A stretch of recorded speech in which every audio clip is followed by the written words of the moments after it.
Seat தெரப்பின்னு ஒரு விஷயம் இருக்குங்க. நம்ம எல்லாமே இந்த 9 கிரகங்கள் தான் ஆளுது. அதோடைய தாக்கத்த வச்சு தான் எல்லாமே மாறுது. அந்த 9 கிரகங்களுடைய ஆற்றல் நம்மளுடைய சீடுகள், அதாவது விதைகள்ல இருக்கு. முக்கியமா நவதானியம். நவதானியத்த ஒவ்வொரு தானியமும் ஒரு ஒரு கிரகத்த குறிக்குது. அந்த நவதானியத்த நம்ம நமக்கு தேவைக்கு ஏத்த மாரி வச்சுட்டு தான் ஜெயிக்கலாம்.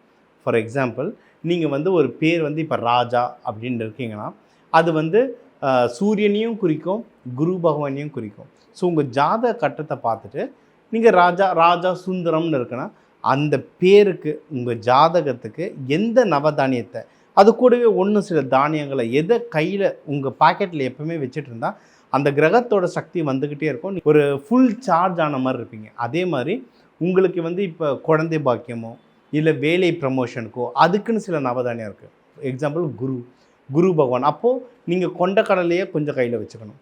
அதே மாதிரி இப்போ எதிரிகள் தொல்லை இருக்குது, நான் ஏதோ கோர்ட்டுக்கு போகிறேங்க, ஒரு கேஸுக்கு போகிறேன், ஏதோ ஒரு பிரச்சனை வர மாதிரி இருக்குன்னா, அப்போ அதுக்கான ஒரு தானியங்கள் இருக்குது, அதை கையில் வச்சுக்கணும். இந்த மாதிரி என்ன தேவைக்கு ஏற்ற மாதிரியோ, இல்லை எனக்கு தேவையே இல்லை நான் நல்லா இருக்கேன்னாலும், உங்கள் பேர் நட்சத்திரத்துக்கு ஏற்ற மாதிரி தானியங்களை நீங்கள் கூட வச்சுக்க அந்த நவக்கிரக ஆற்றல் கூட இருக்கும். நீங்கள் வாழ்க்கையில் ஜெயிச்சுக்கிட்டே இருக்கலாம்.